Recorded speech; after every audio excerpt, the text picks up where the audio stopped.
শ্রীমদ্ ভগবদ্গীতা দ্বিতীয় অধ্যায় সাংখ্যযোগ। নমস্কার বন্ধুরা, স্বাগত আবার গীতার যাত্রায়। প্রথম অধ্যায়ে আমরা দেখেছিলাম কিভাবে অর্জুন বিষাদগ্রস্ত হয়ে পড়েছিলেন এবং যুদ্ধ করতে অস্বীকার করেছিলেন। আজ আমরা জানব দ্বিতীয় অধ্যায়ের কথা, সাংখ্যযোগ। এই অধ্যায়টি গীতার হৃদয় বলা হয়, কারণ এখানেই কৃষ্ণ প্রথম গভীর আধ্যাত্মিক জ্ঞান দেওয়া শুরু করেন। এই অধ্যায়ে ৭২টি শ্লোক আছে, গীতার সবচেয়ে বড় অধ্যায়। পূর্ববর্তী পরিস্থিতি: অর্জুন বসে আছেন রথে, গাণ্ডীব ধনুক ছেড়ে দিয়ে। তিনি বলেছেন, আমি যুদ্ধ করব না, এখন কৃষ্ণের পালা। কৃষ্ণের প্রথম প্রতিক্রিয়া, শ্লোক ২-৩। ক্লাইবম মা স্ম গমঃ পার্থ নৈতত্ত্বয়্য উপপদ্যতে ক্ষুদ্রম হৃদয় দৌর্বল্যম ত্যক্তোত্তিষ্ঠ পরান্তপ। অর্থ: হে পার্থ, এই কাপুরুষতা তোমার উচিত নয়। হৃদয়ের এই ক্ষুদ্র দুর্বলতা ত্যাগ করে উঠে দাঁড়াও, হে শত্রু দমনকারী। জীবনের শিক্ষা: কৃষ্ণ প্রথমে একটু কঠোর কথা বললেন। কেন?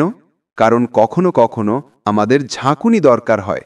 যখন আমরা আত্মকরুণায় ডুবে যাই, তখন প্রিয়জনের কঠোর কথাই আমাদের জাগিয়ে তোলে।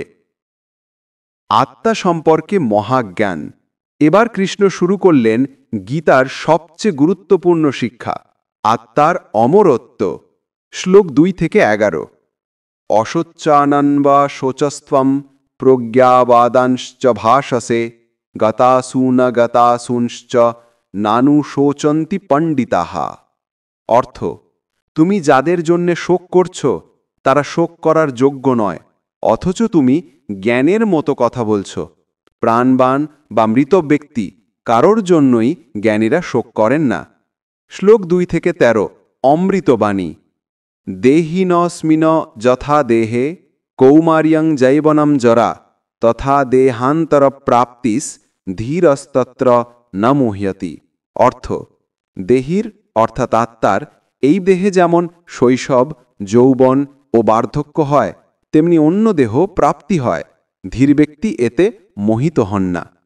জীবনের গভীর অর্থ: আপনি কি খেয়াল করেছেন, আপনার শরীর শৈশবে ছোট ছিল, এখন বড়, কিন্তু আপনি কি বদলেছেন? ভেতরের আমি তো একই আছে। সেই আমি হলো আত্মা। শরীর বদলায়, আত্মা থাকে। শ্লোক ২-২০ সবচেয়ে বিখ্যাত। ন জায়াতে ম্রিয়তে বা কদাচিন নায়ম ভূত্বা ভাবিতা বা ন ভূয়ঃ অজঃ নিত্যঃ শাশ্বতঃ অয়ম পুরাণ ন হন্যতে হন্যমানে শরীরে। অর্থ: আত্মা কখনো জন্মায় না বা মরে না। এ ছিল না এবং ভবিষ্যতে হবে এমনও নয়। এ অজ, নিত্য, শাশ্বত এবং পুরাতন। শরীর নিহত হলেও এ নিহত হয় না। বাস্তব জীবনে প্রয়োগ: আপনার প্রিয়জন চলে গেছেন, তিনি মরেননি, শুধু শরীর বদলেছেন। যেমন আমরা পুরনো কাপড় ছেড়ে নতুন কাপড় পরি। শ্লোক ২-২২ অসাধারণ উপমা। বাসাংসি জীর্ণানি যথা বিহায় নবানি গৃহ্ণাতি নরঃ অপরাণি তথা শরীরাণি বিহায় জীর্ণান্য অন্যানি সম্যাতি নবানি দেহি। অর্থ: মানুষ যেমন জীর্ণ বস্ত্র ত্যাগ করে নতুন বস্ত্র পরিধান করে, তেমনি আত্মা পুরাতন শরীর ত্যাগ করে নতুন শরীর ধারণ করে। চিন্তা করুন, আপনার পুরনো জামাটা ছিঁড়ে গেলে কি করেন? নতুন জামা পরেন, কিন্তু আপনি তো একই থাকেন। ঠিক তেমনি আত্মা। শ্লোক ২-২৩। নৈনম ছিন্নন্তি শাস্ত্রাণি নৈনম দাহাতি পাবকঃ ন চাইনম ক্লেদয়ন্ত্যাপো না শোষায়াতি মারুতঃ। অর্থ: আত্মাকে শস্ত্র ছেদ করতে পারে না, অগ্নি দাহ করতে পারে না, জল ভেজাতে পারে না এবং বায়ু শুকাতে পারে না। আধুনিক উদাহরণ: আপনার চিন্তা, আপনার চেতনা, এগুলো কি কোনো বুলেট দিয়ে মারা যায়? না, কারণ এগুলো শারীরিক নয়, আত্মিক। স্থিতপ্রজ্ঞের লক্ষণ: অর্জুন প্রশ্ন করলেন, হে কৃষ্ণ, স্থিতপ্রজ্ঞ ব্যক্তি কেমন হয়? তিনি কিভাবে চলেন, কথা বলেন? শ্লোক ২-৫। প্রজাহাতি যদা কামান সর্বান পার্থা মনোগতান আত্মন্যেবা আত্মনা তুষ্টঃ স্থিতপ্রজ্ঞাস্তাদোচ্যতে। অর্থ, হে পার্থ, যখন কোনো ব্যক্তি মনের সমস্ত কামনা পরিত্যাগ করেন এবং আত্মাতেই আত্মার দ্বারা সন্তুষ্ট থাকেন, তখন তিনি স্থিতপ্রজ্ঞ বলে কথিত হন। ব্যবহারিক শিক্ষা: বাইরের জিনিসে সুখ খুঁজবেন না, নিজের মধ্যেই শান্তি খুঁজুন। কামনা কমালে দুঃখ কমে। শ্লোক 2-56। দুঃখেষ্বানুদ্বিগ্নমনা সুখেষু বিগতা স্পৃহা বিতরাগ ভয়ক্রোধ স্থিতধী মুনিরুচ্যতে। অর্থ, দুঃখে যার মন উদ্বিগ্ন হয় না, সুখে যিনি স্পৃহাহীন, যিনি রাগ ভয় ক্রোধ থেকে মুক্ত, তিনি স্থিতধী মুনি। আজকের প্রেক্ষাপটে চাকরি গেলে ভেঙে পড়বেন না, প্রমোশন পেলে অহংকারী হবেন না, সমতায় থাকুন। শ্লোক 2-62-63। পতনের সিঁড়ি: ধ্যাতয় বিষয়ান পুংসা সঙ্গস্তেষুপজায়াতে সঙ্গাৎ সঞ্জায়তে কামঃ কামাৎ ক্রোধোভিজায়তে ক্রোধাৎ ভবতি সম্মোহ সম্মোহাৎ স্মৃতিবিভ্রমঃ স্মৃতিভ্রংশাৎ বুদ্ধিমাশো বুদ্ধিনাশাৎ প্রণশ্যতি। অর্থ, বিষয় চিন্তা করলে তাতে আসক্তি জন্মায়, আসক্তি থেকে কামনা, কামনা থেকে ক্রোধ জন্মায়, ক্রোধ থেকে সম্মোহ, সম্মোহ থেকে স্মৃতিভ্রম, স্মৃতিভ্রম থেকে বুদ্ধিনাশ এবং বুদ্ধিনাশ থেকে মানুষ নষ্ট হয়। অসাধারণ মনোবিজ্ঞান। দেখুন কিভাবে 6টি ধাপে মানুষ ধ্বংস হয়। 1 নম্বর, চিন্তা, আপনি একটা ফোন দেখলেন। 2 নম্বর, আসক্তি, বারবার সেই ফোনের কথা ভাবছেন। 3 নম্বর, কামনা, আমার এটা চাই। 4 নম্বর, ক্রোধ, না পেলে রাগ। 5 নম্বর, সম্মোহ, সঠিক ভুল বুঝতে পারছেন না। 6 নম্বর, বুদ্ধিনাশ, ভুল সিদ্ধান্ত নিলেন। 7 নম্বর, ধ্বংস, ইএমআই নিয়ে কিনলেন, এখন ঋণে পড়লেন। কর্মযোগের শুরু। এবার কৃষ্ণ বললেন কর্মের কথা। শ্লোক 2-47, গীতার সবচেয়ে বিখ্যাত শ্লোক।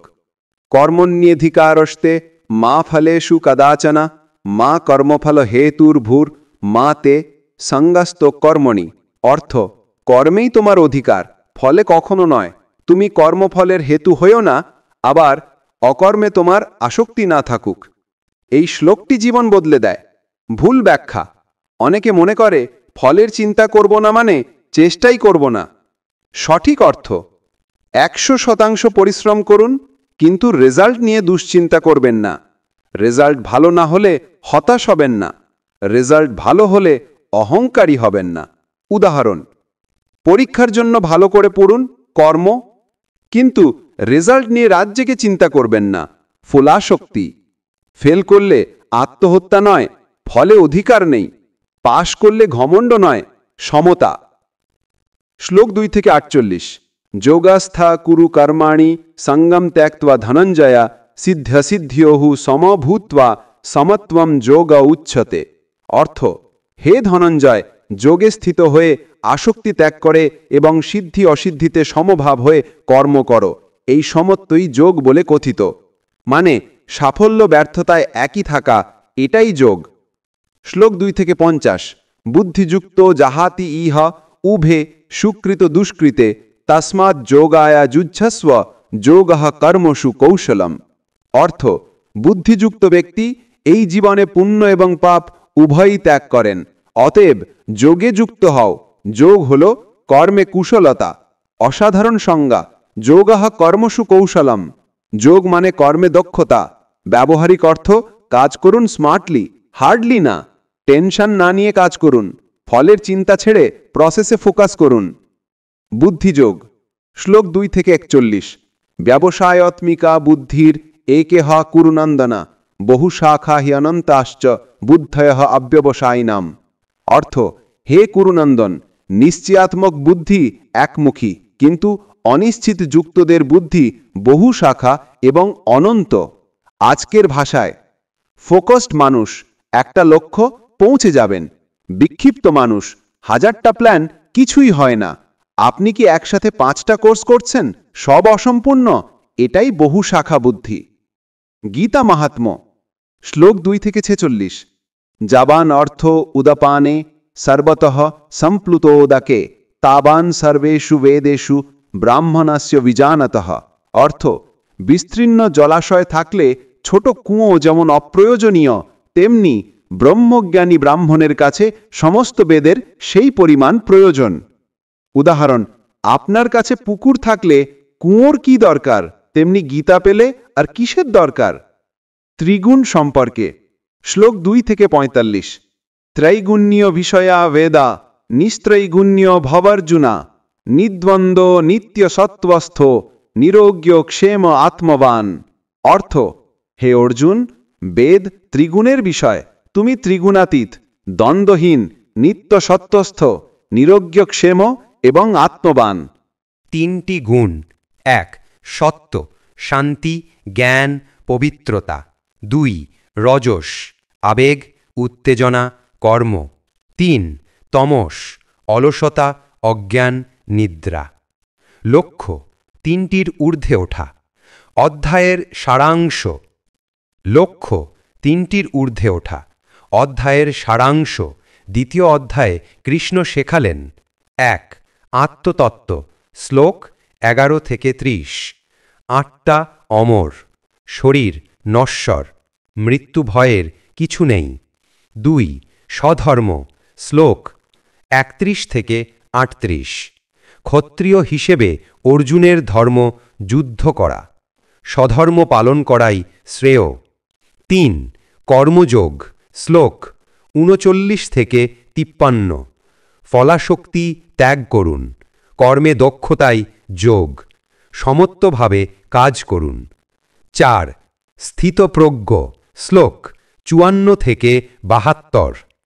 কামনাহীনতা, দুঃখে সুখে সমতা, ইন্দ্রিয় নিয়ন্ত্রণ। বাস্তব জীবনে প্রয়োগ: 1 মৃত্যু ভয় কাটাতে। আত্মা অমর, এই বিশ্বাস রাখুন। শরীর মরে, কিন্তু চেতনা থাকে। প্রিয়জনের মৃত্যুতে শোক স্বাভাবিক, কিন্তু অতিরিক্ত নয়।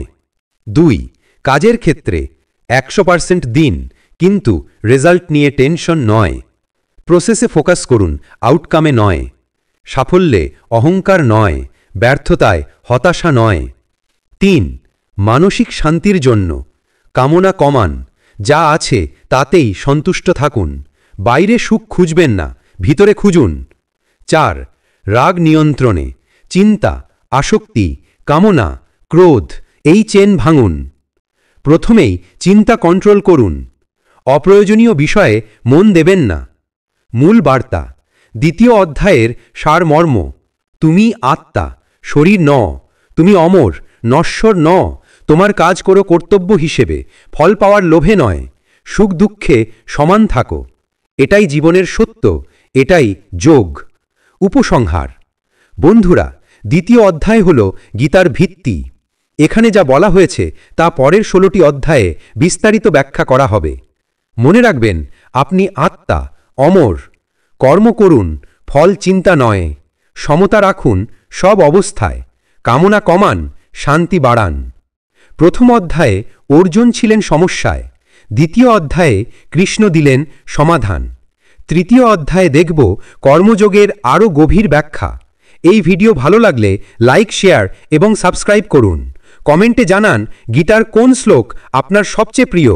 জয় শ্রীকৃষ্ণ, হরে কৃষ্ণ।